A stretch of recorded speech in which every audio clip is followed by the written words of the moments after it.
voir un message sur... je voulais finir avec la famille, parce que la famille, c'est quelque chose d'important. Ça ressemble beaucoup à l'Église également. La famille comme l'Église, c'est ça que j'ai pris comme titre. Là, on n'ira pas tout de suite dans les versets, Claude, parce que je vais sauter beaucoup de versets, il est tard. Et puis, je vais juste résumer un peu quand je vais te le dire, quand changer. Et puis, mais on voit que la famille, quand on parle de la famille, on parle de Dieu. Parce que c'est Dieu qui a instauré ces choses-là. C'est Dieu qui a ordonné de l'homme qui fera son père et sa mère, s'attachera à sa femme, les deux deviendront une seule chair. C'est Dieu qui a ordonné de créer, de multiplier, de se multiplier, ainsi de suite. Et puis, je voulais faire une petite recherche pour moi, personnellement, mais aussi pour l'Église, sur la famille, parce que je savais que c'est important pour Dieu, la famille, mais à quel point Dieu a tout centré ces choses sur la famille. Vous savez? Chaque fois, puis on va le voir dans l'Ancien Testament, on n'ira pas tout de suite, mais Claude, quand je vais te le dire, tu iras. Je passe tout l'Ancien Testament avant. Par exemple, Noé. Pourquoi il n'est pas sauvé Noé tout seul? Hein, quand il l'a mis dans l'arche. Pourquoi il ne l'a pas sauvé lui seul? Il l'a sauvé avec toute sa famille. Il aurait pu le sauver juste avec sa femme, et ainsi de suite. Mais il l'a sauvé avec toute sa famille. Ensuite, il y a eu les descendants de Sem et leur famille, qui avaient des langues, il y avait toutes sortes des choses comme ça qui se sont passées. Mais il est sorti d'eux des nations qui se répandues sur la terre après le déluge. La famille, normalement, c'est pas supposé se séparer. Quand on voit dans les autres passages, mais au début, il faut qu'il y ait toute la terre, peupler la terre. C'était l'ordre premier de Dieu. Allez, multipliez-vous, peuplez la terre. Et puis, ainsi de suite. Ensuite, il a dit à Abraham, va-t'en de ton pays, puis va-t'en dans une patrie, quitte ta famille. Une autre fois, quitte ta famille. Mais c'est une famille de quoi? Idolâtre. Donc, Abraham, il a fallu qu'il quitte sa famille, qui était une famille d'idolâtres, pour devenir, finalement, le peuple de Dieu. Hein? Et puis, Abraham allait habiter dans le pays de Canaan, puis il est parti quand même avec son neveu, Lot, le fils de son frère. Et même là, on voit que la famille, c'est important. À un moment donné, ça vient tellement, ils sont tellement bénis, ils sont tellement prospères qu'il faut qu'ils se séparent. Et quand ils se séparent, bien là, Lot, il prend une partie, il s'en va dans un lieu, puis Abraham prend le reste, puis Dieu dit, je vais te bénir, puis tout ça. Puis à un moment donné, à Sodome et Gomorrhe, il arrive de quoi? Et le peuple, Dieu a décidé de détruire le peuple. Fait qu'il va le dire quand même à Abraham, on s'en va détruire Sodome et Gomorrhe. Puis là, Abraham intercède pour Lot et sa famille. Et en même temps, on voit rendu là que quand même Dieu, il sauve qui? Il ne sauve pas juste Lot. Il sauve lui et sa famille. L'ange, il dit même, prends les gendres. Mais les gendres n'y ont pas voulu. Ils n'ont pas cru. Ils ne l'ont pas cru. Et parce qu'ils n'ont pas cru, ils sont morts. Mais normalement, ceux qui étaient supposés être sauvés, c'est lui, sa femme, ses enfants, ses gendres. Et puis, on voit la suite des choses. Encore, Dieu veut sauver la famille et il ne veut pas sauver seulement un homme.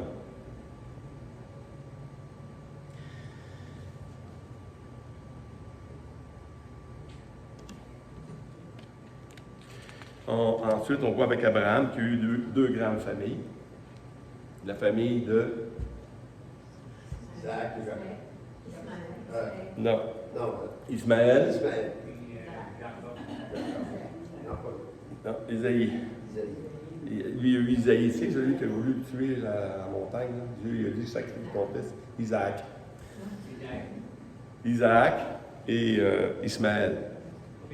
Et puis, ben là, Dieu a décidé de sauver, encore une fois, les deux peuples. La famille complète. Isaac aussi. Ismaël également, c'est-à-dire. Ismaël, il était là, puis on avait dit, mais oui, mais c'est pas le fils de la promesse, Dieu aurait pu s'en débarrasser.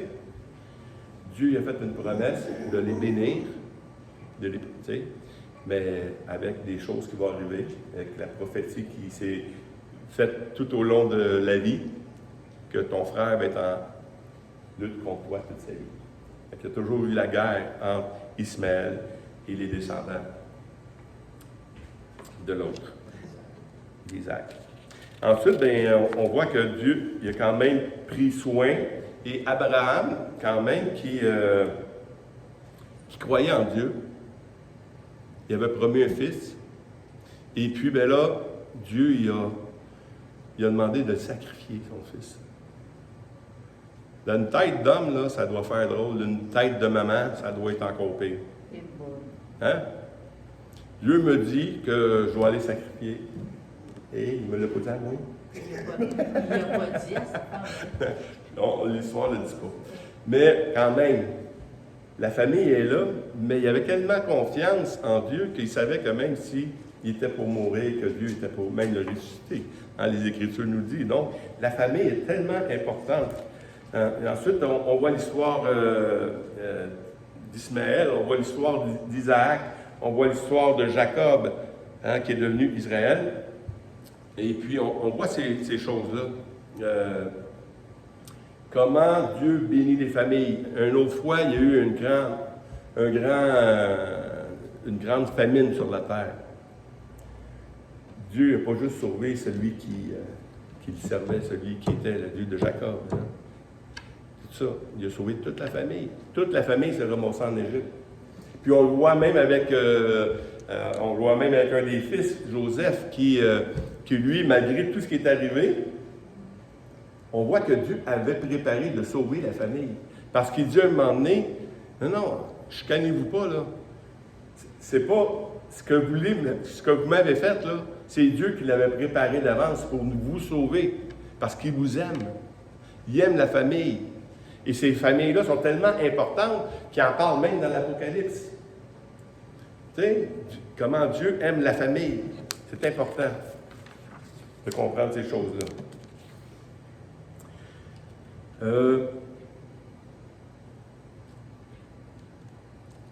On va voir, on va aller tout de suite. Il y a eu plusieurs choses, là, mais plusieurs familles comme ça. Encore une fois, même les espions. Tu sais, quand ils ont pris possession du pays, là, hein, il y a une prostituée qui est là, puis qui les sauve, ces gens-là. Elle les a cachés, et il les a permis de se sauver. Qu'est-ce que Dieu a fait? Il n'a pas sauvé juste elle, il a sauvé toute sa famille. Ça vous montre encore, il y a tellement d'exemples dans la Bible. Je n'ai pas tous pris des exemples, mais j'en ai sorti quand même quelques-uns. Fait que là, on va y aller dans le Nouveau Testament. Parce qu'on voit que, encore une fois, Dieu veut sauver la famille. Dans Actes 11, 13 à 14, et puis là, hein? Oui, et là, OK. Dans le premier, on voit ici, c'est Corneille. Corneille qui, on voit un petit peu avant l'histoire de Corneille, là, c'est Pierre qui raconte aux autres qu'est-ce qui s'est arrivé avec Corneille.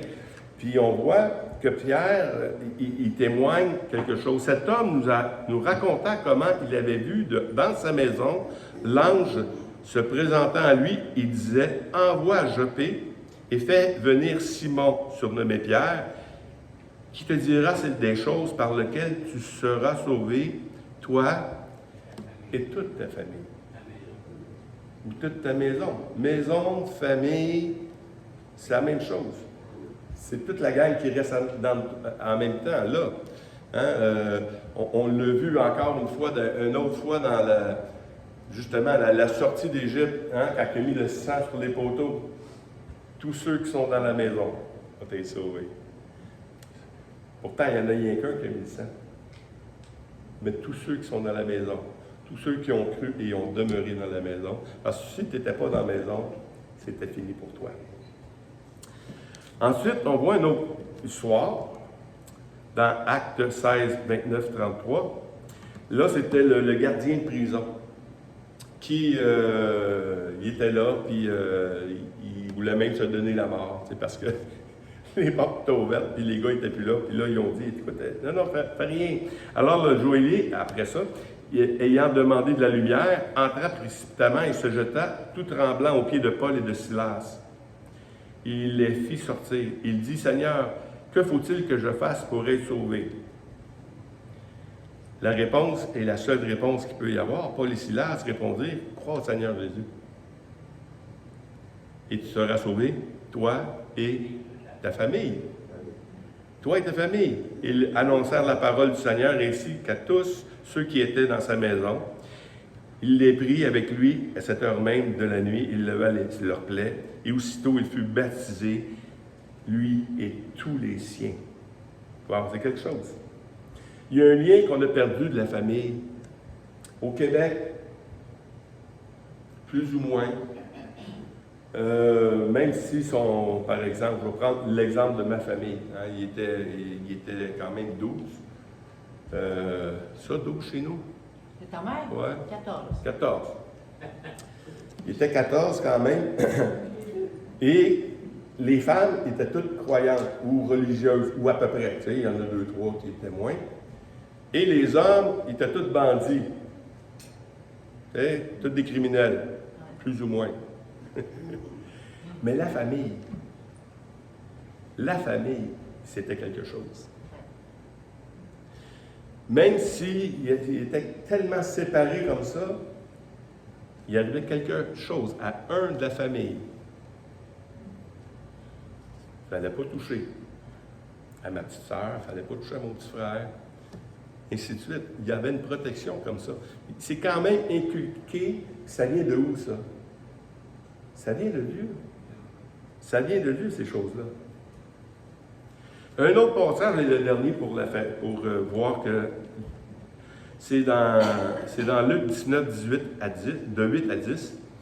Mais Zachée, se tenant devant le Seigneur, lui dit, voici, Seigneur, je donne aux pauvres la moitié de mes biens, et si j'ai fait tort à quelque chose à quelqu'un, je lui rends le quadruple.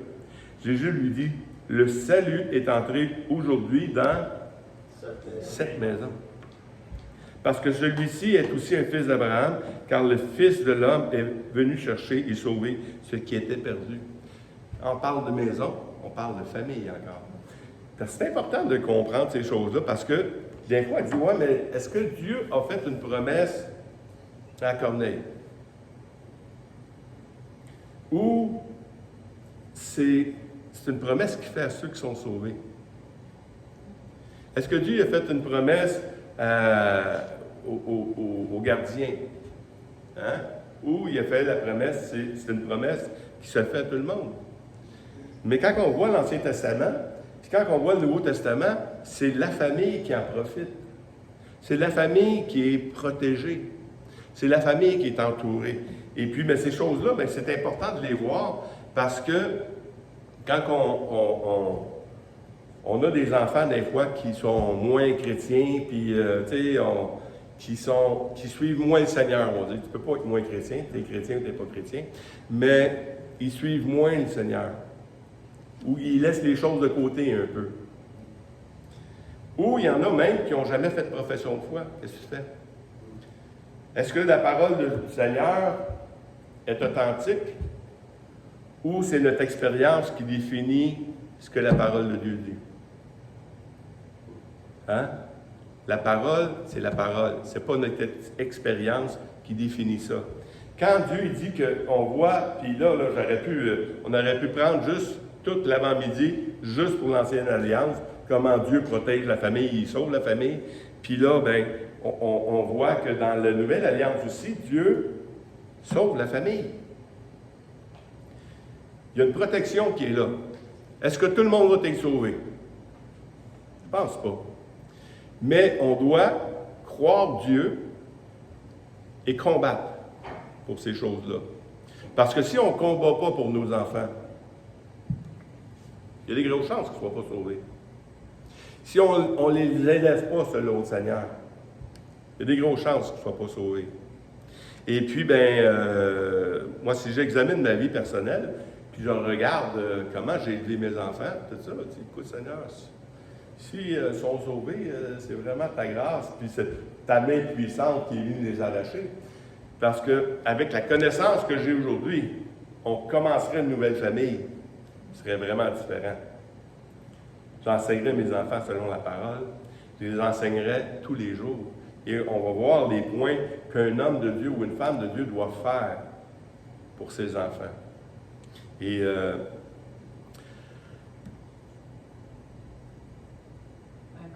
on voit dans 1 Corinthiens 9,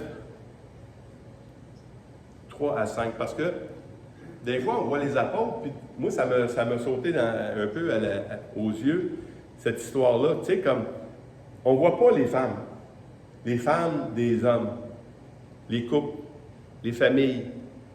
Dans le Nouveau Testament, c'est assez rare qu'on en parle, hein, comme les apôtres. Avez-vous déjà remarqué ça? Que les familles ne sont pas là? Mais ils sont là pareil, sauf qu'ils ne sont pas cités, sont pas... Puis ici, il dit, c'est là ma défense contre ceux qui m'accusent. N'avons-nous pas le droit de manger et de boire? N'avons-nous pas le droit de mener avec nous une sœur qui soit notre femme, comme font les apôtres, les autres apôtres, et le frère du Seigneur, et Céphas, même Pierre, sa femme était là. Mais on n'entend pas parler. Mais elle était là. C'est tellement important. Il n'y a pas de bon modèle dans la Bible d'un bon père, à part Dieu. Hein? À part Dieu. Il y en a des fois, tu dis, ouais, c'est peut-être des bons pères, comme Josué. Josué qui disait, moi et mes familles, nous servirons l'Éternel.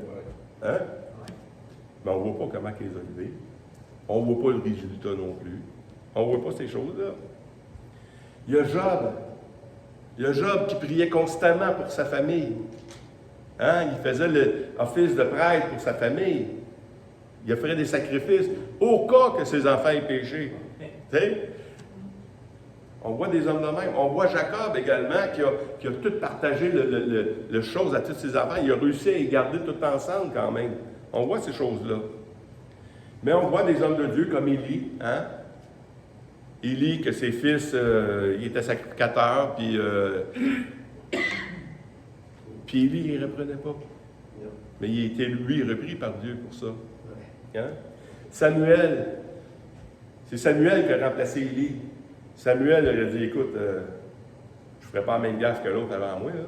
Je vais m'occuper de mes enfants. Mais lui aussi, ses enfants faisaient ça. Il n'a pas éduqué ses enfants, il n'a pas repris ses enfants. Parce que souvent, on mélange amour et correction. Puis on pense que correction, c'est pas amour. Non, non, non. La correction, c'est de l'amour. Si tu l'aimes assez que tu ne veux pas qu'il aille là. Puis si tu ne comprends pas ça, ben tu ne corriges pas ton enfant, puis tu le laisses aller dans ses voies. On va parler des choses aujourd'hui qui sont quand même essentielles. On dirait, ben, c'est peut-être d'une autre époque de corriger ses enfants. Mais la Bible, qu'est-ce qu'elle en dit, la Bible, de ça, de corriger ses enfants? C'est important. Mais ça prend de la sagesse.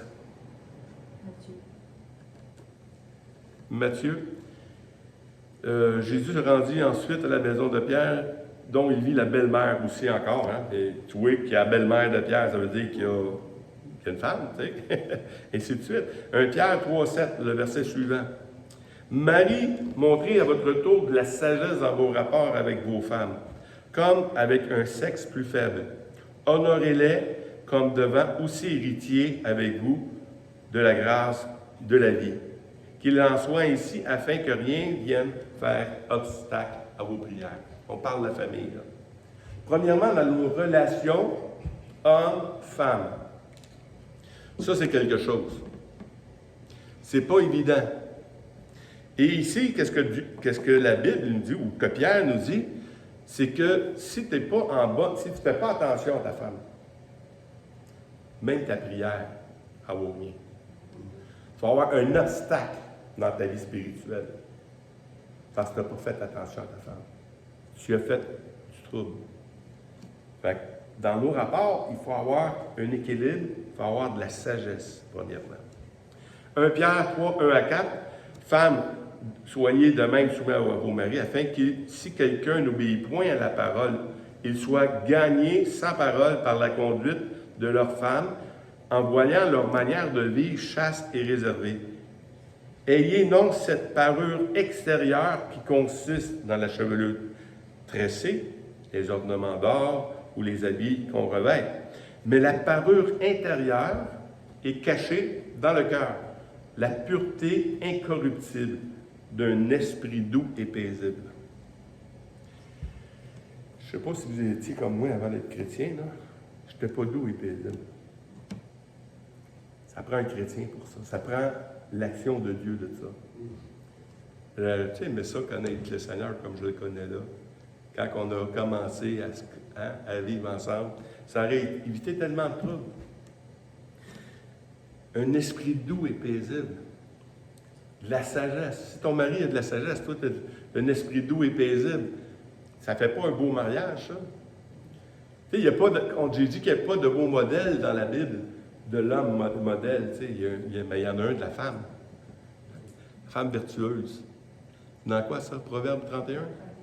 Proverbe 31, les femmes le connaissent. Ils l'ont étudié beaucoup.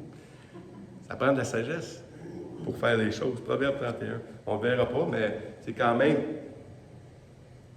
Ça vous donne-tu un sentiment de... La barre est haute, les femmes? Quand vous lisez Proverbe 31? Non? Peut-être un peu? Bien, c'est ça. Il n'y a pas de... C'est qu'on est tous en cheminement. On a tous à apprendre. On a tous des choses à donner. Mais quand tu aimes ta famille, quand tu aimes ta femme, quand tu aimes tes enfants, les choses vont changer. On est rendu à... Okay. De l'autre manière, qui a eu un bon père ici?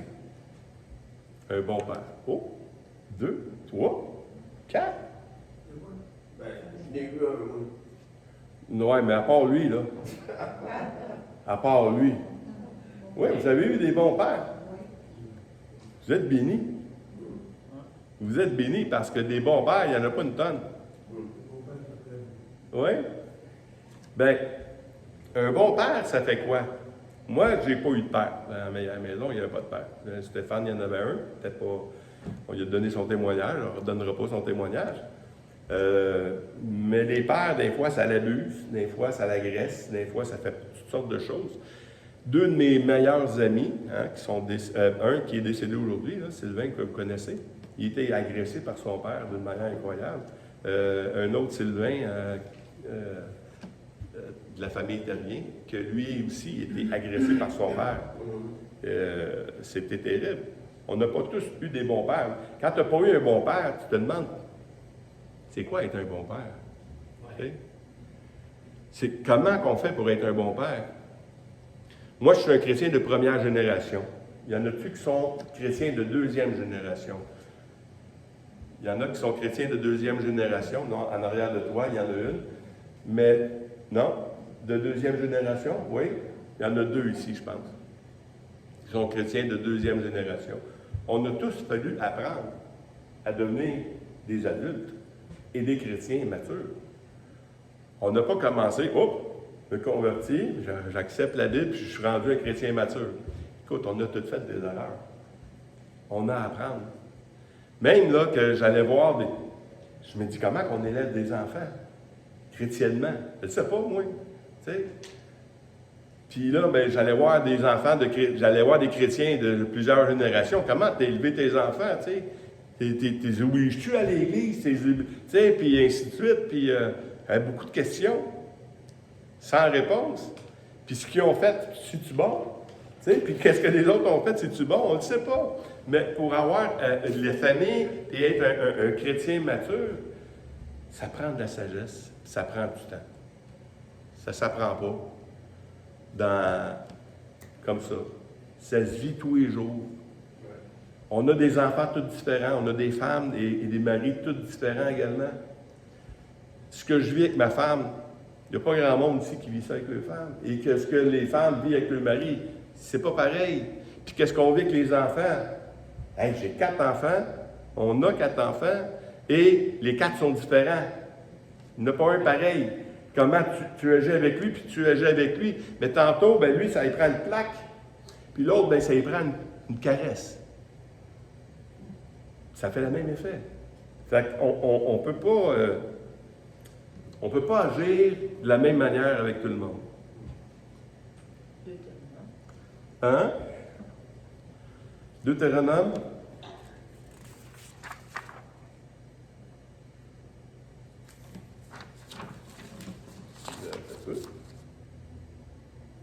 Les favoris du Deutéronome.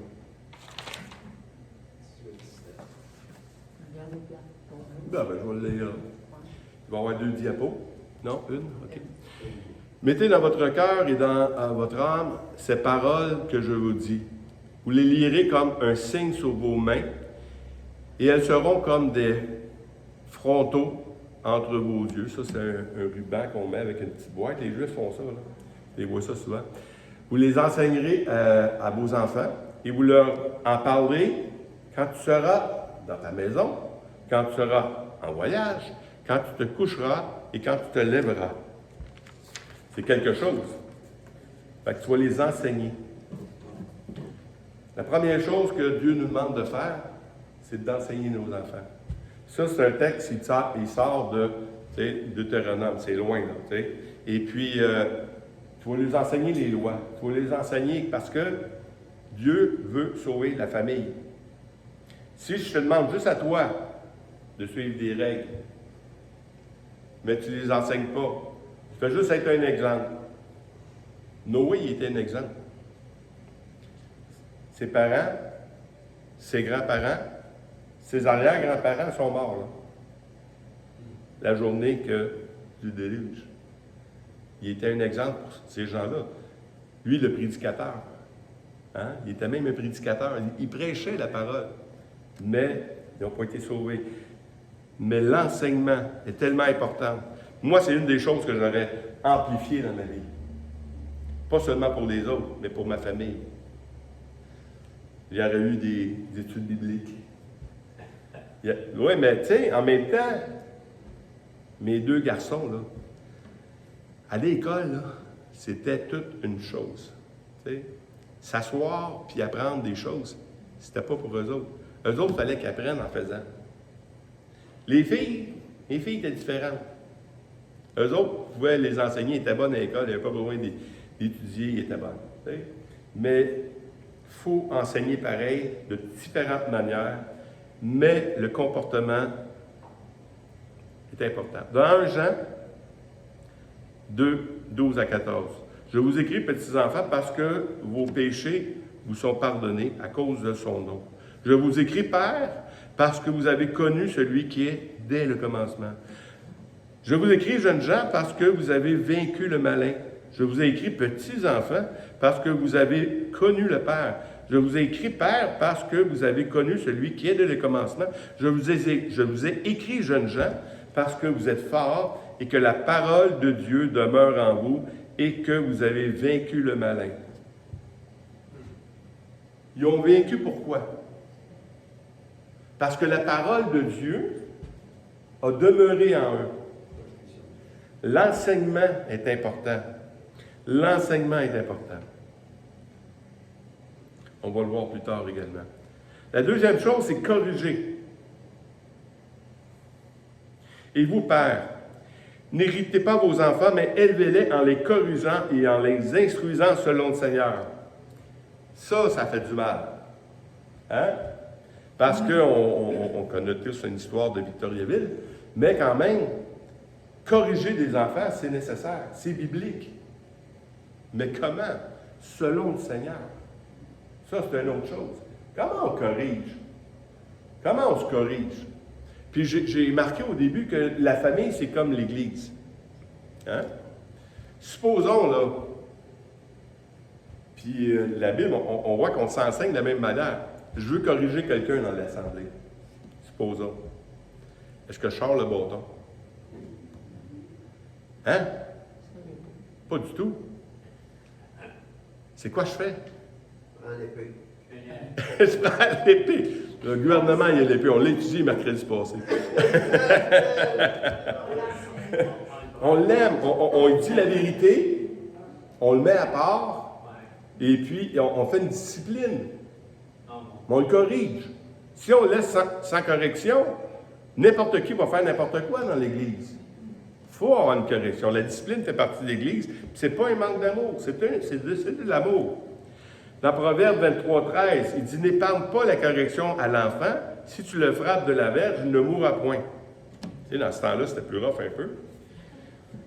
Ça ne veut pas dire qu'il battait. Non, c'est ça. Il n'en mourra pas, oui, mais c'est ça. Des fois, tu une petite tape ses fesses, le parent à son enfant. Hein? Aujourd'hui, il n'y a plus le droit. Non, le parent a encore le droit. Le parent a encore le droit. Mais si tu n'es pas le parent, tu peux te faire couper la main. Là, on revient avec le... Pour la grand-mère, ça marche.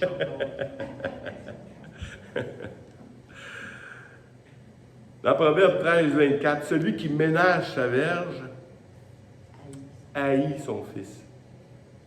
Mais celui qui l'aime cherche à le corriger. Ça, c'est le fun.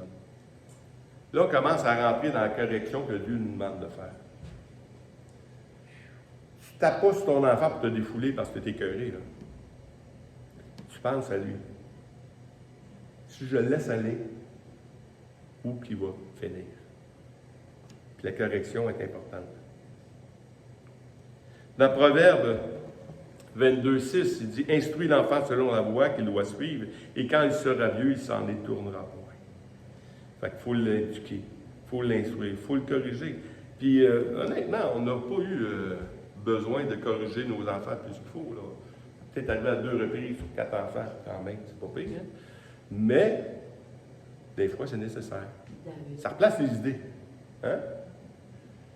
Moi, j'en ai peut-être manqué quand j'étais jeune. Honnêtement, là, il aurait peut-être fallu un coup de pied dans l'arrière. Parce que, justement, je faisais à peu près n'importe quoi. C'est vrai que chez nous, on n'avait pas de loi. Fait que c'était pas compliqué. Pas de loi, pas de chicane, tu sais. C'est tellement qu'on est élevé. Puis on ne règle pas nos problèmes, on se sépare. 2 choses. Ça ne fait pas des familles fortes. Il faut régler nos problèmes. Il faut régler des situations, des fois, même si c'est pas le fun. Je fais de la prévention de suicide, comme vous le savez, puis des fois, quand je vais dans une maison, puis le gros problème, c'est les enfants rebelles. Les enfants, pas nécessairement par un caractère, mais par maladie aujourd'hui. Hein? Et ils ne veulent pas prendre le pelule. Puis ils finissent, la plupart finissent morts. Ou ils se droguent, ou ils font des choses de même.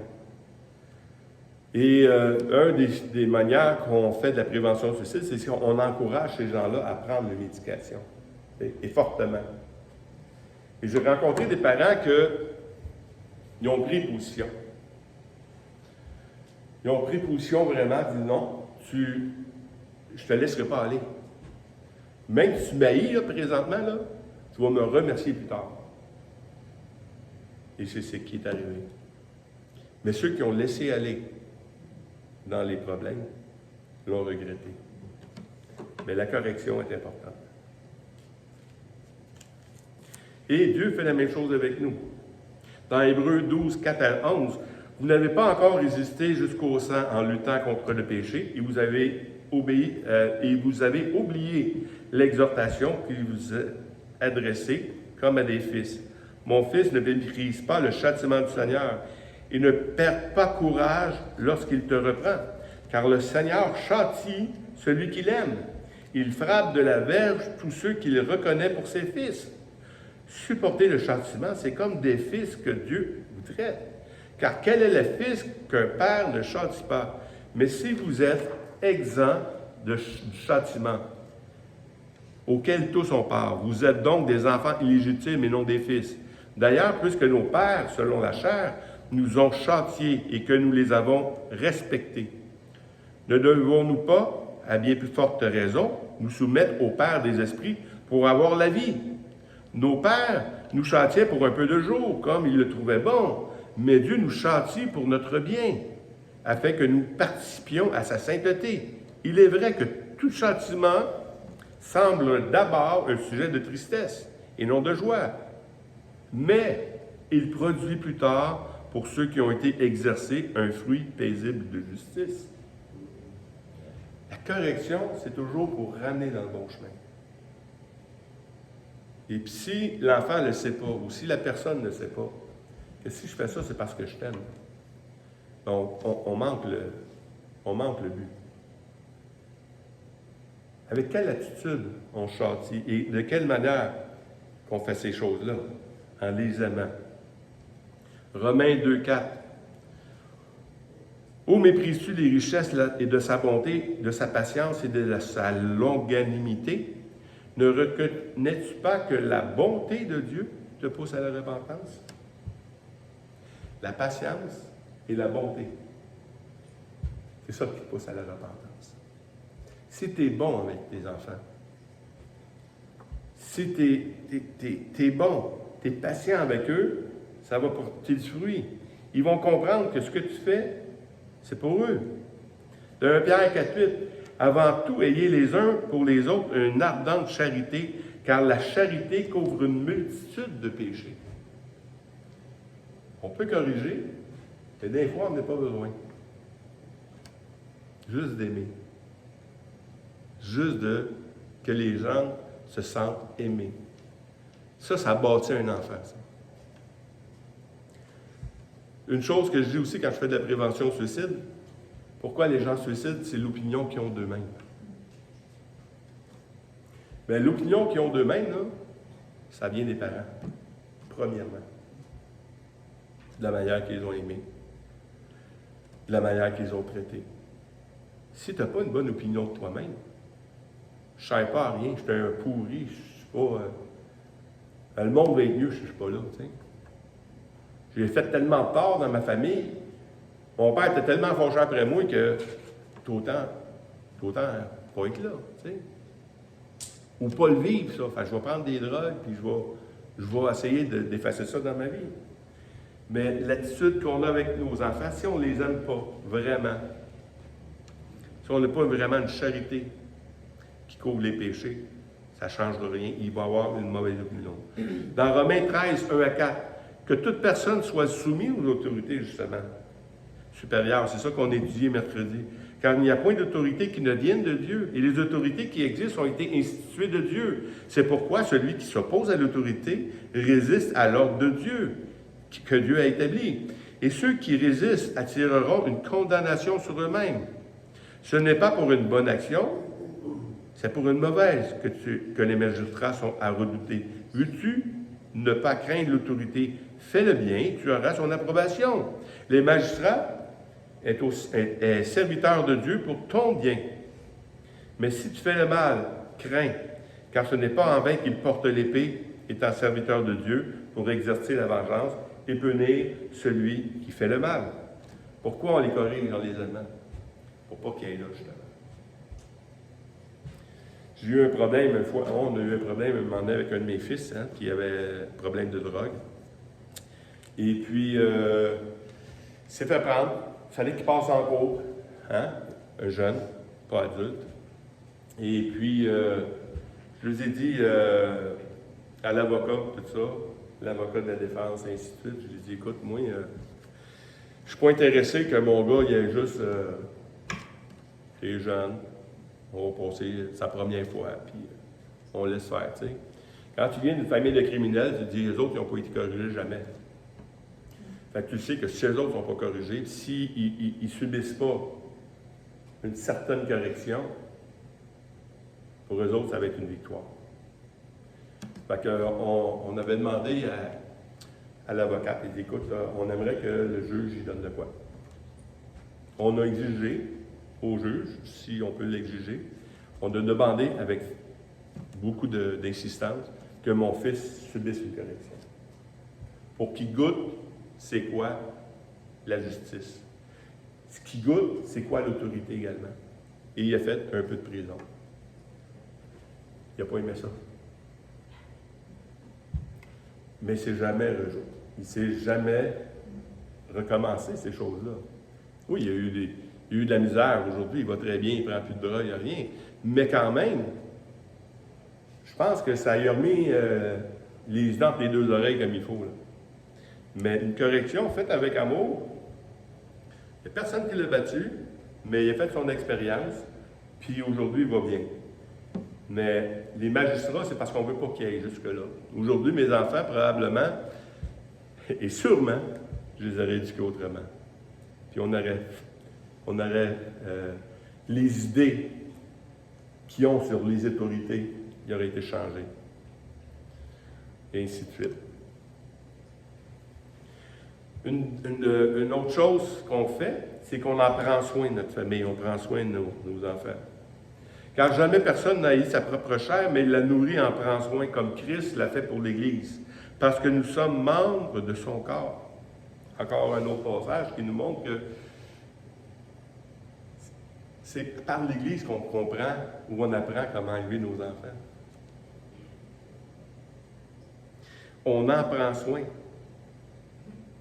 Si on ne prend pas soin de nos enfants, dans 1 Timothée 5,8, si quelqu'un n'a pas soin des siens, et principalement ceux de sa famille, il a renié la foi, il est pire qu'un infidèle. Hein? Est-ce qu'on a été infidèle? Sûrement. Mais prendre soin de ses enfants, si tu veux être un bon parent, c'est ça. Et un dernier point, on les protège. L'idée de la famille, c'est de se protéger également. Moi, je l'ai connu. Puis il n'y en avait rien que la moitié là-dedans qui croyait en Dieu. Tu sais. Puis c'est le fun de voir que ce passage-là nous montre comment on doit se protéger. Mais nous avons été pleins de douceur au milieu de vous. De même qu'une nourrice prend soin de ses enfants,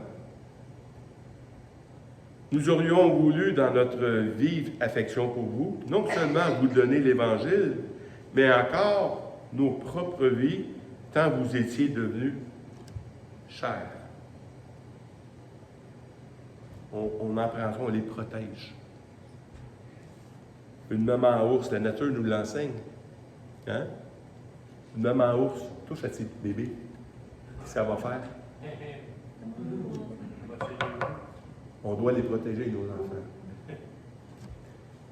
Tout n'est pas fini. Quand on vit des choses, puis on est rendu à tel âge, puis on a vécu nos enfants, puis ouais, mais mes enfants me parlent plus, puis tu sais, j'en connais plein de chrétiens de même.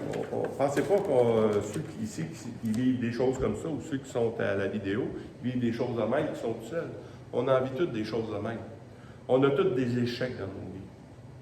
Mais la parole de Dieu, quand elle nous enseigne sur la famille, elle ne nous enseigne pas de dire « Ouais, mais là, tout le monde va échouer finalement. » tu sais. Non. La parole de Dieu nous dit « Non, voici comment on doit se comporter. » C'est quoi qu'on doit viser comme but maintenant? Pour nous, la plupart de nous, c'est trop tard. Nos enfants sont élevés, hein, et ainsi de suite. Mais quand même, il faut raisonner, dire « Il reste de l'espoir. Mes enfants ne sont pas tous sauvés. J'ai encore de quoi faire. Il y a encore de quoi que je peux faire. Et je dois demander de la sagesse à Dieu. Je dois demander à Dieu qu'il me donne cet amour-là des approchés. La même chose qu'un inconverti. La même chose que quand je vais voir des gens que je ne connais pas, puis je m'en vais leur parler de Dieu, je dois prier Dieu pour que Dieu me révèle c'est quoi l'affaire, Seigneur. C'est quoi dans quelle direction je peux aller pour toucher son âme, pour qu'il se convertisse. Mais je dois faire la même chose avec Dieu. Mais la meilleure manière de combattre, puis je finis avec ça, c'est la prière. Si je ne prie pas pour mes enfants, si je ne prie pas même pour moi, pour dire à Dieu, Seigneur, donne-moi la sagesse, donne-moi l'intelligence pour faire ces choses-là. Et si je prie, la Bible me dit que je dois prier avec foi. Que ce que je demande à Dieu, il va me le donner. Puis ça va s'accomplir. Parce que si je ne le crois pas, il n'y a rien qui va arriver. Fait que je dois demander de la sagesse à Dieu, mais je dois prier pour ça. Quand Dieu nous donne un mandat, quand Dieu donne une autorité à quelqu'un, il nous donne un pouvoir également de l'exercer. Ça, en tant que parents, on a ce pouvoir-là de prier pour nos enfants, de prier pour nos petits-enfants. On peut aller là où seulement nous pouvons aller, au pied de la croix, supplier le Seigneur.